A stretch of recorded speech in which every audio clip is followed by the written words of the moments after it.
มีผู้ใหญ่ใจบุญหรือว่าผู้ใหญ่ใจดีเพิ่นอยู่ทางต่างประเทศเพิ่นฝากเงินมาเติมมาซอยชุมเจ้านี่แหละ200ดอลลาร์ออสเตรเลียมันได้อยู่2,700,000ไปปลายนี่บ่เด้อเหมือนกันเด้อ2ล้าน1 2 3 4 5 6 7เอาให้แล้ววะนี่พวกเขาใจหลายเด้อที่มีน้ำจิตน้ำใจมาช่วยพวกก็น้อยทั้งสองคนเลยน้องเป็นทางมีแล้วก็ค่อยมีหลายคนเก่าเด้อผู้ที่มีน้ำจิตน้ำใจมาช่วยเหลือคนทุกอย่างที่ยังพวกก็น้อยทั้งสองคนบริบทสุขนอนผมขอบใจหลายดีใจเราก็ได้ดีใจเนาะตื่นตันพี่น้อง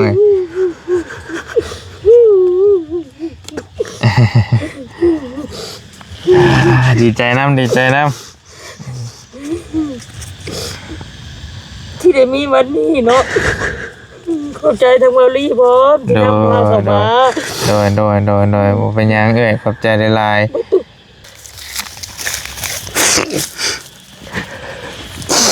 โอ้เดี๋ยวเป็นลมเลยจะหน่อย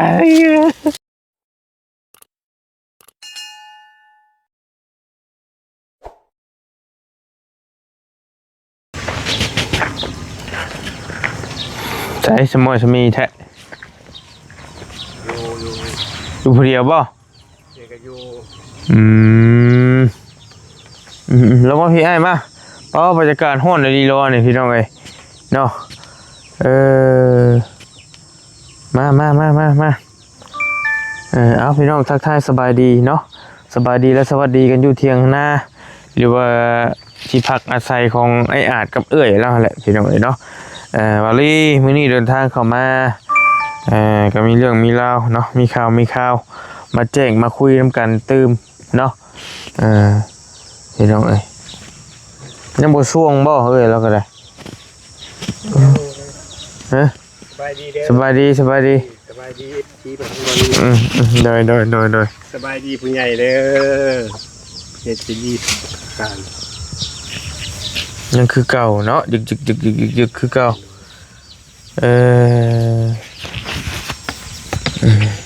มาพี่ไอ้มามันห่มอยู่บ่ล่ะเฮ้ยโอ้ฮะมองได้ห่มพูดห่มกว่าบ่ไปห่มก็ได้มั้ยนั่งมองห่มก่อนฮ้อนแห้งแล้วพี่น้องเอ้ยจ้ะมา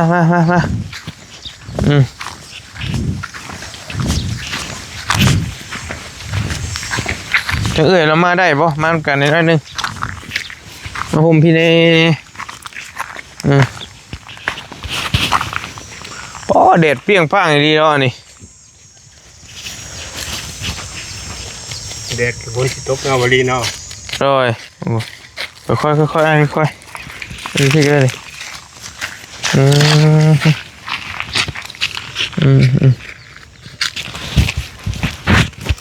bớt chân nàng phèn nào mà phi cái này heo nàng cái phi cái đấy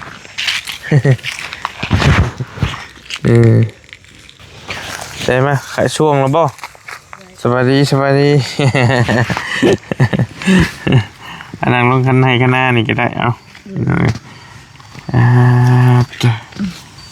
นี่ก่อน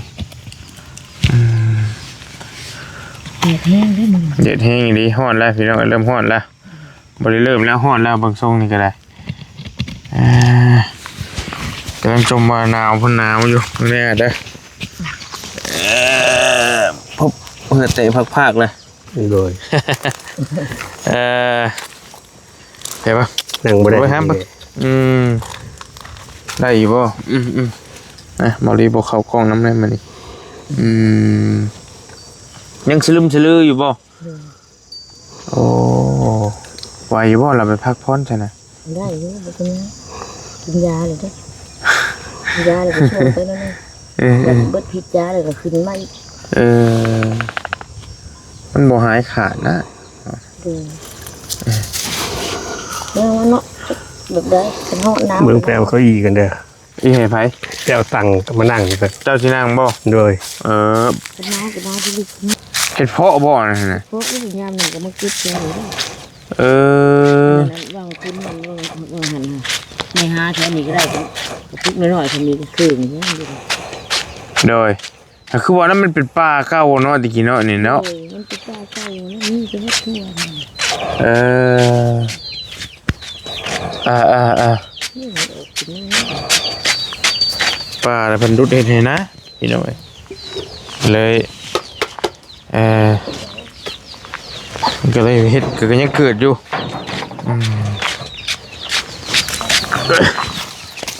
อย่างแปลก็อีกดังพื้นแล้วกว่านั่งพื้นแล้วมันจะง่ายหลังบ่เลย ยังไงลังบ่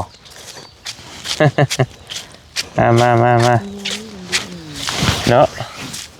ยาแล้วเรายางได้อยู่กับยาแล้วให้กลัวบอกกำลังกายกันบอกกำลังกายได้ให้นักได้ต้องออกกำลังกายเพื่อให้ออกนี่ไปรถนะไปรถจะไปนั่งอยู่เทียงมันก็แห้งคับแคบพี่ห้องมันเย็นกว่าพี่น้องอยู่ห้องไหม้แค่นี้เนี่ยที่กับผู้ที่ล้มเทียงหน่อยล้มเฮือนหน่อยหกน้ำน้ำมันทันเลยนี่อันน้ำมาอึบเอาสิคนบอกจะได้มันก่อที่ไทยไปอยากปลูกพอได้คิดพี่น้องเอ้ยมาจากมือเลยเขากินยามานี่ไอ้โมเมนต์6 มือ7 มือแล้วบ่เลยเป็นได้แต่อาการกระทรงโตอยู่นี่แหละในบริเวณรู้สึกว่าพันดีขึ้นอย่างจังใดเนาะโดยมันคือเดี๋ยวที่จะให้สั่นแห้งเลยจ้ะก็ถึกยังเงินสั่นต้องมือแล้วมันสั่นแห้งกะว่าร้านผู้นอนเนี่ยก็จนก็ถึกอยู่ว่าบางอันนี้สั่นแห้งบ่ว่าโดยเลยถามว่าห้ามสั่นบ่นี่มันว่านี่ก็ถึก2 มือ2 ตะแรงนะมันเสียบรับแล้วพังเบิ่งเสียงมันหายใจมันเศร้าสั่นแล้วมันรับพังเสียงมันหายใจสั่นจนเทียงเนื่อนนะพังว่าวนี่บ่คืนนี่คืนก่อนก็มาคืนนี่มันสั่นแห้งโอ้หรือว่ามันเป็นอะไรตามมันเป็นนี่สังเกตเบิ่งมันมาเลยจะพักนึงมันถลับบัดนี้ก็มิดบัดนี้ก็บ่ตีจะหูโตอยู่บ่อ้ายว่าสั่นนะบ่โดยหูอยู่เป็นหยังคือว่าสั่นนี่มีแนวคิดแนวอ่านบ่ก็มีอยู่แล้วบ่เลยว่าหมดคันเฮ้ยตายครับมานั่งมองหมดคันบาดคิดอย่างอีกมีแนวคิดอย่างอีกจังได๋ยังมาถึงใหญ่มาเยี่ยมยามบ้านดีใจตื่นบ่มื้อก่อนก็เฮ็ดว่าสั่นบ่สั่นแห้ง2 มือแล้วสังเกตอยู่นำนี่สังเกตมันก็มีสังเกตอยู่2 มือพี่สังเกตเลยโดยพี่สังเกตว่ามันสั่นแห้งคืนนี้นักเว้นมันก็บ่ได้แห้งมันก็ปกติ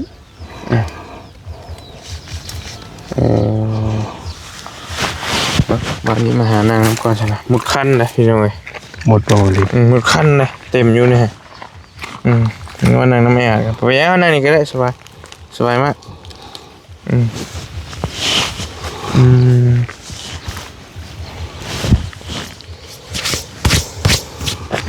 มีแต่หมดคันเลยบัดนี้อันลงหมดคันบ่น้ำนี่นะตายคักบาดนี่เดี๋ยวนี่แท้แต่ก็ดีใจถึงมันขั้นแค่หน้าแม่อีหางแม่ก็เลยจะตีดูสิเดี๋ยวลายหัวใหญ่ทีไว้ใหญ่ไม่เป็นหอนเลยจะไปอยู่ใส่ผมกันเขาขอโทษบ่อยอันเป็นอะไรได้ไปเบิ่งไล่ไปอ่านคอมเมนต์อยู่บ่ผู้ใหญ่ผมนาวานนี่บ่ได้อ่านเลยบ่เลยโทรศัพท์บ่มีแบตซ้ำพี่น้องเนาะมีแต่เนาะคือบริว่าเมื่อวานคือบริพาเพิ่นมาเมื่อวานนี่พี่น้องก็ ส่งความคิดหูคิดเห็นมาหลายพี่น้องเอ้ยไอ้เรื่องทางเอื้อยเพิ่นอยากให้ไปอยู่สวรรณเขตเนาะเพิ่นสิเอาที่ดินให้คูณ50คูณ50ให้20,000 บาทว่าซั่นเนาะแต่ทั้งนี้ทั้งนั้นเฮาก็ยังบ่ได้ถามรายละเอียดกับเอื้อยเราว่าเราสิ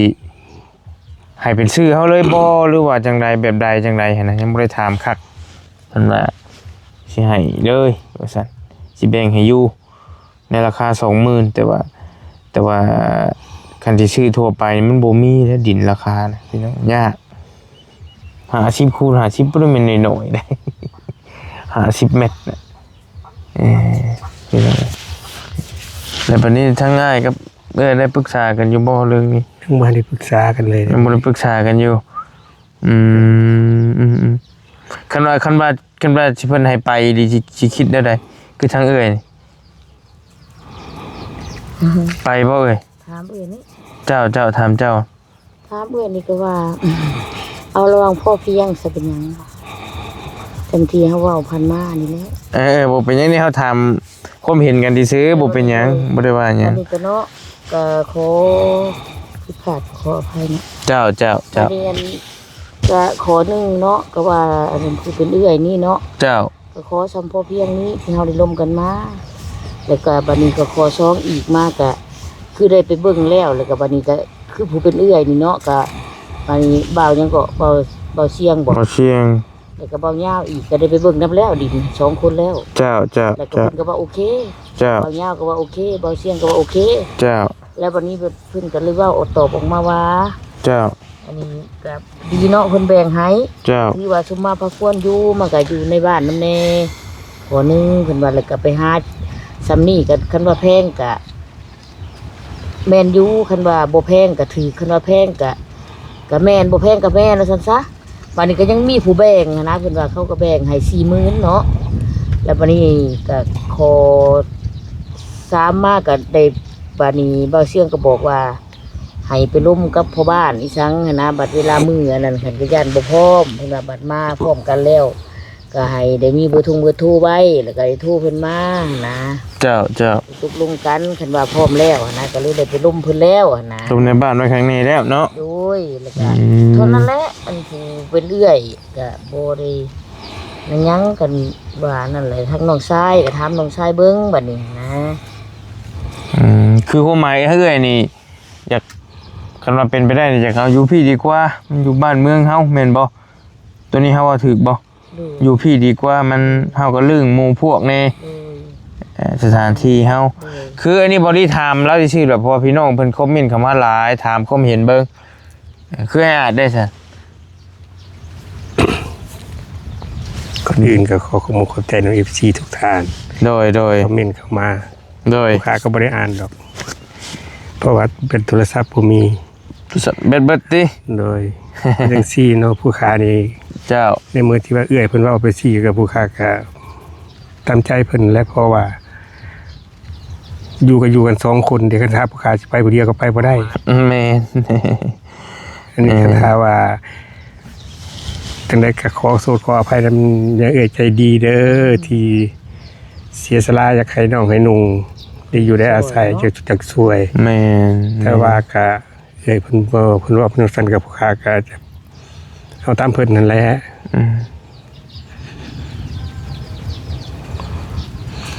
50คูณ50มีแต่เสียงเชียร์ยังให้ไปอย่างเดียว พอเพียงก็ดีคือกันแต่บ่ลีผู้ค้าว่านะเพราะว่าเฮาก็บ่ได้ตั้งเป้าว่าจะได้ขี้ดินเท่านั้นเท่านี้หันนะ แม่นก็เข้าใจอยู่คืออันนี้ก็เป็นบริเองก็เว้าขออนุญาตนำเป็นบริเองก็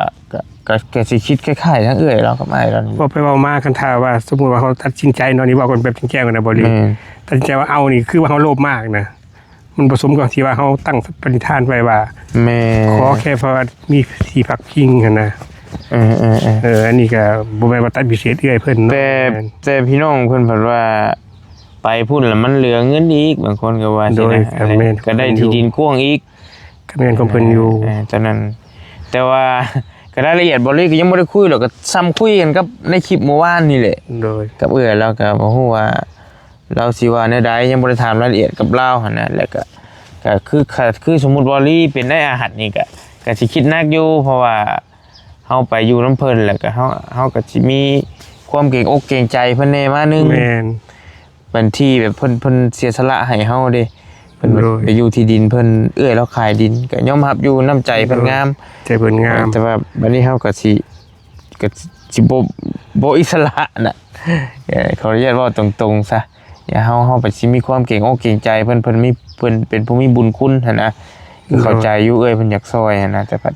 โดย ก็อีกอย่างหนึงมานี่คือมันบ่เป็นบ้านเมืองเฮามันบ่อยากลืมพวก โด พัก ย ลืมพ เพ วก ราะว่า กัน เฮา นะ ก็อายุปานนี้แล้วเนาะบ่ลีเนาะ แม่น จักสิกอบโกยไปเฮ็ดหยังหั่นนะ ไปอยู่ แต่พว ก็ คิดผู้ค้าได้นี่นะ ไปอยู่ก็จักสิได้ใดหั่นนะก็ขอบคุณเนาะน้ำจิตน้ำใจเพิ่นงามอีหลีพี่น้องเอ้ย ใจ เพิ่น เพิ่ ก็ นงามแท้ ใจงามเด้อ อ๋อโธ่50คูณ50บ่ได้เป็นดินน้อยๆ แล้ นะ วกูสงสารพุ่นแล้วบ่ลี แม่นกว้างเลยได้พี่น้องเอ้ย50คูณ50บุงตึงอยู่แหละแต่เฮาบ่ได้ถามรายละเอียดก็คือคุยกันน้ำคลิปแล้วก็จบออกมือทรงเอ้ยแล้วก็ฟ้าวไปเซบังไฟต่อวานนี้ก็ได้ก็แค่นั้นแหละบ่ได้คุยกับเราต่อเลยเนาะก็คือว่าบอลี่ก็ว่าเอาอยู่นี่แหละเห็นดีน้ำมันกับเพิ่นถมเพิ่นหยังข้างในได้ดินอยู่นี่ก็ได้มันก็โอเคอยู่ไปพุ่นก็เป็นบ้านอื่นเมืองไกลเนาะ โดย อันนี้ก็ ต่างถิ่นต่างแก้วน้ำต่างหมองมาหากินเฮาก็คือสิไปสั่งรักปักฐานสั่งหักสั่งแพงก็บ่แม่นง่ายเนาะ ยากอีก โดย แล้วผัดบ่ค่อยแข็งแรงอีกนะ ถ้าวันยายเอื้อยอยากซอยก็บ่ปฏิเสธเด้อยายเอื้อยเด้อถ้าวันยายเอื้อยมีเวียกมีงานจะครับให้ผู้ค้าไปรับไส้ไปเป็นยามบ่ไปเฮ็ดหยังก็อย่าก็ ถ้าเจ้าดีเจ้าเช่าเนาะ ถ้าว่าดีว่าเศร้ากับผู้ค้าก็ยินดีอยากไปเด้อเด้อ แต่เป็นกรรมกรเพิ่นก็ได้ โด เพิ่ ย นแหละ กรรมกรก็ได้ โดย ให้น้องหายคือว่า โดยถ้าน้องเพิ่นหายนี่แม่นเอ้ยลีเพิ่นซื้อเอ้ยลีซื้อกันกับบอลลี่ ผู้เป็นเรื่อยผู้นี้ก็เว้าบ่สอดบ่คล้องเด้อขอโทษอภัยผิดพลาดนั่นแหละ บ่ก็บ่เป็นหยังดอกมันบอลลี่เข้าใจอยู่ความรู้สึกตัวนี้ก็บ่ได้ว่าดอกถ้าคืออาจบ่นั่นแหละถ้าเฮาสิ ขอโทษขออภัยใน FC อาจสิขัดใจ FC ทั้งหลายทุกท่านก็ไปได้ก็ขอโทษขออภัยนำ ถ้าสมมุติเฮาเลือกตัวนั้นปั๊บสิเป็นเฮาเป็นอันโลภอีก แม่ ประเด็นหนึง เพราะว่าผู้ค้าเว้าไปเดบ่รีว่าขอที่สุขหัวนอนเนาะผู้ค้าเว้าจังซี่เนาะถ้าว่ามีข้อเสนอดีๆเข้ามาแบบซี่ก็เป็นบุญของเฮาอยู่แล้ว นี่ แต่ว่าถ้าว่าเฮาเลือกถือว่าเฮาก็มันก็บ่แม่นแล้วปณิธานเฮาว่าเอาสำนั่นนะแสดงว่าเฮาโลภมากแล้ว โดย ผู้ค้านอนคิดเมื่อคืนนี่ได้นี่นะคิดเมื่อคืนนี่ว่าโอ้คาถาว่าเลือกไปที่นี่บ่ได้แล้วมันบ่สมกับที่เฮาตั้งปณิธานไว้ ก็โอเคแล้วเพราะว่าก็ โอ้สำนี้ก็ย่อมือสุดศอกสุดแขนแล้ว โดยแต่ว่าถ้าสิคิดไปอีกมุมหนึงก็บ่แม่นว่าเฮาโลภเพิ่น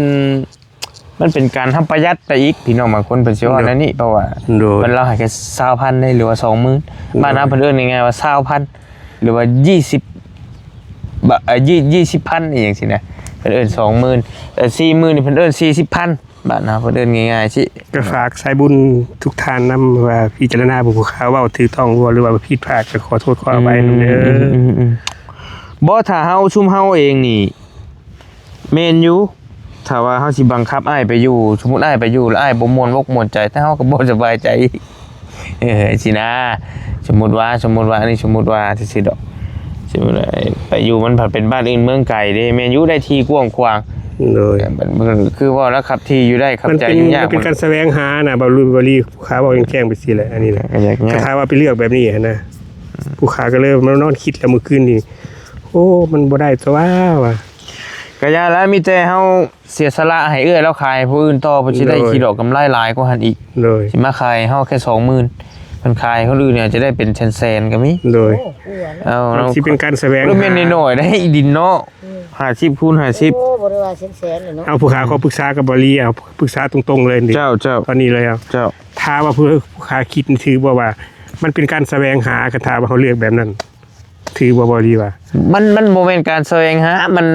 ถ้าเฮาแสวงหาเฮาต้องไปขอไปอ้อนไปวอนน้ำเพิ่นอันนี้คือเพิ่นเสนอมาเพิ่นอยากยื่นมือเข้ามาซอยเฮาเด้ตัวนี้ถ้าสมมุติได้ว่าโอ้ยการแสวงหานี่มันคืออ้ายสมมุติเฮามีที่หลายอ้ายมาขอนำเฮาว่าขอซะอยากได้ที่กว้างๆนี่ จัก10,000 20,000ได้บ่แบ่งให้แหน่อยากได้กว้างๆพออยู่อันนั้นมันคือการแสวงหาอันนี้เพิ่นยื่นมือเข้ามาซอยเฮาเองนะ ใจบุญมาสั่ง เฮารับไว้เฮาสิรับหรือบ่รับนี่มันก็อีกเรื่องนึงตัวนี้นะอันนี้มันบ่แม่นเจ้าแสวงหาเพิ่นอยากยื่นมือเข้ามาซอยเองเด้คันเจ้าแสวงหาคือเจ้าเที่ยวไปขอน้ำผู้นั้นผู้นี้อยากได้ที่กว้างๆแต่ว่าขอราคาถึกๆแน่อหยังสินะประมาณนี้นะโดยความคิดของเฮาว่าอันนี้มันบ่แม่นเฮาแสวงหานี่เพิ่นเข้ามาซอยเฮาเองประมาณนั้นก็ย่าแล้วมีแต่สรุปก็สิเอาที่ตัวนี้แล้วให้แล้วพี่น้องเอ้ยก็ประมาณนั้นเพราะว่าที่พูดมันก็ไกลบ้านไกลเมืองก็มีแต่ทางไอ้นี่ก็ง่ายๆก็โอ้ยหมดก็ได้เนาะ ได้เลย บ่ยังบ่เป็นว่าบาด ยาก มันจะสิจบคลิปแล้วพี่น้องไอ้หมดก็ลายไอ้อาจกับเอื้อยเพิ่นก็ยินดีน้อมรับไว้แล้วก็น้อมรับน้ำใจของเอื้อยเพิ่นน่ะนะเอื้อยลี่เพิ่นน่ะนะน้อมรับน้ำใจเพิ่นไว้แล้วก็เอาไว้ให้เอาที่ดินตัวนั้นนะให้ไว้ให้เอื้อยเพิ่นขายให้ผู้อื่นซะสิได้คิดดอกกำไรหลายกว่าหั่นเนาะให้เป็นบุญเป็นกุศลส่งผลต่อไปกับผู้อื่นผู้ขายขอผมแล้วรวมพัฒนานำเพิ่นก็ขอขอบใจเอื้อยเพิ่นหลายน้ำใจงามเฮงเนาะ ขอบใจหลายๆ อ๋อที่ชงมือนี่บ่ได้ถามเราอีกก่อนบอลลี่สิไปหาเงินไปชื่อไว้ใช่บ่ว่าสิขายบอลลี่อยู่ซื้อไว้แล้วก็โย ใจบุญกันเนาะ บัดนี้แหละเฮาถาม กว้างแฮงแค่เพิ่นกว้าง ถามเติมอันที่ตัวนั้นน่ะคือได้ยินบ่ยาวว่าโพหรอบ่เงินบ่ยาวคือว่ามีเงินบ่เพิ่นมาแจ้งบ่ บ่ยาวมาแจ้งปิดจ็อบแล้วดินตอนนั้น ปิดจ็อบเลย โดย 40,000 เนี่ยครบแล้ว บ่ยาวปิดจ็อบเลย โดยบ่ยาวบ่ปิดจ็อบ เจ้าและอันประตูนั่นเด้บัดนี้ค่าทำนอกทำเนียมเฮาต้องได้เสียเองได้แม่นบ่ โดย บ่ได้มีแม่นบ่มีแต่ 40,000 ถ้วนบ่ตอนนี้ มี ฮะ 40,000ถ้วน นี่เนาะโอ้ยเนาะหมดนี่ก็ได้ เอามีแต่ในนั้นไอ้อาจมื้อนี้เฮามาก็มีข่าวดีก็ว่าได้อีกเด้อเด้อ โดย กับเอื้อยมีผู้ใหญ่ใจบุญหรือว่าผู้ใหญ่ใจดีเพิ่นอยู่ทางต่างประเทศเพิ่นฝากเงินมาเติมมาซอยชุมเจ้านี่แหละโดย200 ดอลลาร์ออสเตรเลียมันได้อยู่2,700,000ไปปลายนี่บ่เด้อเหมือนกันเด้อ2 ล้าน 1 2 3 4 5 6 7เอาให้แล้ววะนี่พวกขอบใจหลายๆเด้อที่มีน้ำจิตน้ำใจมาช่วยพวกก็น้อยทั้ง2คนเลยน้องเป็นทางนี่แล้วก็ค่อยมีหลายคนเก่าเด้อผู้ที่มีน้ำจิตน้ำใจมาช่วยเหลือคนทุกอย่างที่ยังพวกก็น้อยทั้ง2คน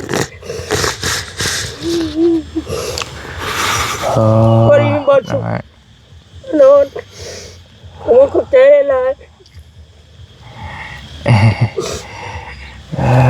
ดีใจเราก็ได้ดีใจเนาะตื่นตันพี่น้องเอ้ย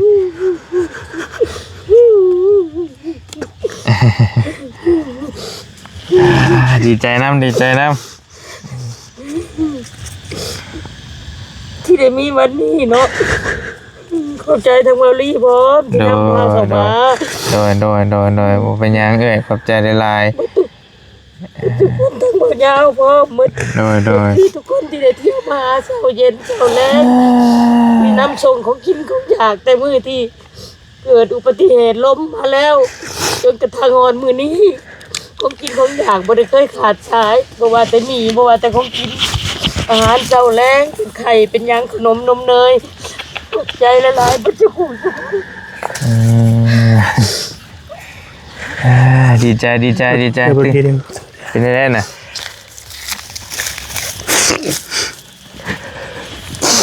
โอ้เดี๋ยวเป็นลมเลยจะหน่อยขี้มูกแตกแล้วโอ้พี่น้องเอ้ย ดีใจน้ำหัวเราะนี่บ่แม่นว่าบ่ได้หัวเยาะเย้ยเยาะหยังนะดีใจน้ำลาวดีใจน้ำดีใจ ดีใจเลย ดี ลูก ใจพี่น้องบ่แม่นว่านั่น บุญใหญ่มหาศาลแล้วมาลมทับลูกเอ้ยอยู่ผ่านมาจนหัวงอกหัวขาวเลยฮะบ่สิสุขหัวนอนก็บ่มีถือว่าเป็นบุญหลายลูกนำพามาเด้อลูก เจ้า ให้เจ้าหังเจ้ามีบุญมีสีสุขให้หายเจ็บหายจน โด พบแต่สิ่งดีๆเงินไหลกองทองไหลมาเด้อทั้งเบาลีเบายาววัตถุผู้ทุกคนที่ได้มาเยี่ยมมายามนี้ตั้งแต่มื้อลมพัดลมปีเฮือนซานแล้วก็เที่ยวมาเบิ่งแม่เป็นหยังก็พากันซื้อมาพายงพายางพากันมากั้งมาบี้ให้ขอบมุกขอบใจหลายๆอยู่ดีมีแฮงทุกคน พยางบ่เตียงซื้อมาพี่น้องเนาะมาซอยกันนี่แหละแต่ว่าเงินก้อนใหญ่อีหลีก็อยู่นำบ่เตียงตอนนี้หันก้อน 20,000บ่ลีมี 5,000 แล้วก็เพิ่นใหญ่ผู้ใหญ่เพิ่นฝากมาเติมอีก2 ล้านแต่ว่าอันนี้บ่ลีทักไปถามเพิ่นยังบ่ทันได้ตอบเทื่อแต่เพิ่นโทรมาบอกบ่ลีตอนนั้นเพิ่นเอาไว้ซอยให้อาจแต่บ่ฮู้ว่าเพิ่นสิให้ซอยเบิดบ่หรือว่าจะใดหันนะมันมี2.7 ล้านพี่น้องหรือเพิ่นสิแบบไว้แบ่งให้ซอยผู้อื่นนำแน่บ่หรือว่าจะใดก็ยังสิถามเพิ่นอีกเทื่อนึงอยู่แต่โทษพอเพิ่นยังบ่ตอบเพิ่นอาจจะยังบ่ว่างเนาะแต่ก็เงินในส่วนหนึงสิซอยให้อาจนี่แหละนะพี่น้องเนาะก็ไว้อาจจะไว้เป็นค่าทำนอกทำเนียมในบ้านก็จังว่ากันบัดนี้เนาะก็ถือว่า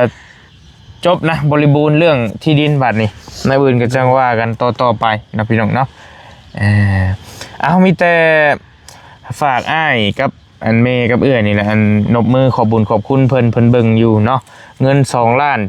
ได้พี่น้องอัน$200ออสเตรเลียมันได้หน่อยกว่า$200อัน US $200เพิ่นอีหยังก็บ่ค่อยฮู้บ่เลยก็ได้เงินดอลนะมันออสเตรเลียมันเลยได้หน่อยบ่เลยจนตกใจมื้อนั้นมันได้แต่ก็มันได้4 ล้านปลายพุ่นได้มีแต่ฝากเพิ่นบอกชื่อออกเสียงเนาะ เอาก่อนไหม เพิ่นเบิ่งอยู่ ขอบใจที่เพิ่นผู้ได้ฝากเงินมาซอยเนาะ เป็นอยู่ทางต่างประเทศ เงินต่างประเทศ โดย 200 กว่าดอลลาร์บ่ $200 200 ดอลลาร์ผู้ที่เพิ่นฝากมาให้เนาะ โดย อันนี้ชื่อว่าเอื้อยน้อย อันนี้เป็นน้องชายเนาะขอบใจที่เพิ่นฝากมาให้เนาะ เจ้า มาซอยเรือที่ทุกข์ยากนี่แหละ เจ้า หรือว่ามาซอยน้องชายผู้เจ็บเป็นนี่บ่หรือจังได๋ก็ขอบคุณหลายๆเด้อให้เพิ่นอยู่ดีมีแฮงเงินไหลกองทองไหลมาให้เพิ่นมีหลายๆมีแล้วก็ขอเพิ่นมีอีกให้เพิ่นอายุมั่นขวัญยืนซะ สาธุเด้ ไหล อ มาที่มาเงินคำกับแก้วก็ได้ เจ้า เพิ่นก็ได้สาธุ ถ้าบัดนี้ ผู้ค้ากับบุมีหยังเนาะมีมือ10 นิ้วนี่แหละขอขอบคุณขอบใจนำผู้ใหญ่ใจบุญผู้ใหญ่ใจดีทางต่างประเทศที่ฝากเงินมาซอยเหลือผู้ค้า เจ้า เพราะว่าที่ซอยเหลือทางด้านใดผู้ค้าก็ขอขอบคุณขอบใจนำ เจ้า ขอให้อายุมันคนยืนคนเจ็บจะได้ความไข่จะมีปราศจากโรคภัยไข้เจ็บทุกสิ่งทุกอย่างทำมาค้าขายก็ขอให้เจริญรุ่งเรืองตลอดปีและตลอดไปสาธุ สาธุโอเคดีใจน้ำเนาะ แล้วก็บรีดำเนินที่นำสะพานบุญมา เป็นยัง ทอดสะพานบุญให้ผู้ค้าก็ขอให้บรีเจริญในการหน้าที่การงานทำมาค้าขายอหยังก็ขอให้เจริญรุ่งเรืองนะทุกสิ่งทุกประการโดยเถิด ได้ลาถูกเนาะมีแต่เงินนี่กับบริษัทเก็บไว้หอดมือมันแหละจังว่ากันเนาะถามว่าเตียงมาพุ่นแหละเฮาพร้อมกันเพราะว่าเฮาเก็บกันหลายคน โดย ครับว่ายังไงก็อันพอแล้วนะถ้าจะมือซื้อที่ซื้อเห็นบ่ โด มือย ซื้อมือหาอะไรก็แล้วบาดเดี๋ยวจังว่ากันเนาะเงิน2.7 ล้านพี่น้องเอาเก็บไว้ก่อนไปนั่นเด้อทั้งสองท่านเด้อเฮาไปป้าก่อนเด้อบัดนี้เด้อดีใจน้ำหลายๆ คือทางปลอดภัยเด้อบรีเด้อ ขอบใจหลายๆตายก็หมดกัดหมดหมดขี้นั่นน่ะหมดกัด พี่น้องมุดคันลายเนาะเมื่อวานนี่ก็เฝ้าในน้อยนึงพี่น้องมาพาเอื้อยเพิ่นกลับไปกลับมาเพิ่นเฝ้าไปเท่านั้นก็ได้เนาะโอเคไปนั่นเด้ออยู่ดีมีแฮงไปพักผ่อนซะเจ้าไปบริสิพาไปเวียกต่อบัดนี้มาเยี่ยมทั้งอ้ายกับเอื้อยแล้วซะเดี๋ยวเอิ้นแม่อยู่บริก็ได้ มาเยี่ยมเราทั้งสองท่านก็เป็นอีกผู้หนึ่งที่พ่อแม่พี่น้องกำลังติดตามให้ความสนใจเนาะมีแต่บริขอบคุณในหลายทางพ่อใจดีเพิ่นอยู่ทาง ต่างประเทศเพิ่นฝากเงินมาซอยไอ้อาจกับเอื้อยเราเนาะให้เพิ่นอยู่ดีมีแฮงให้โชคให้มานให้ร่ำให้รวยเนาะปรารถนาสิ่งใดให้ได้สิ่งนั้นสมความมุ่งมั่นปรารถนาอย่าเจ็บอย่าจนเนาะอย่าขัดอย่าของเฮ็ดงานหรือว่าเฮ็ดหยังอยู่ก็ให้ร่ำให้ลื่นเนาะเบิดทุกสิ่งทุกอย่างเด้อสาธุสำหรับคลิปนี้บ่รีบไปก็แล้วอยู่ดีมีแฮงขอตัวไปเวียกไปงานต่อหลายทางไปพี่น้องเอ้ยเนาะบ๊ายบายพี่น้อง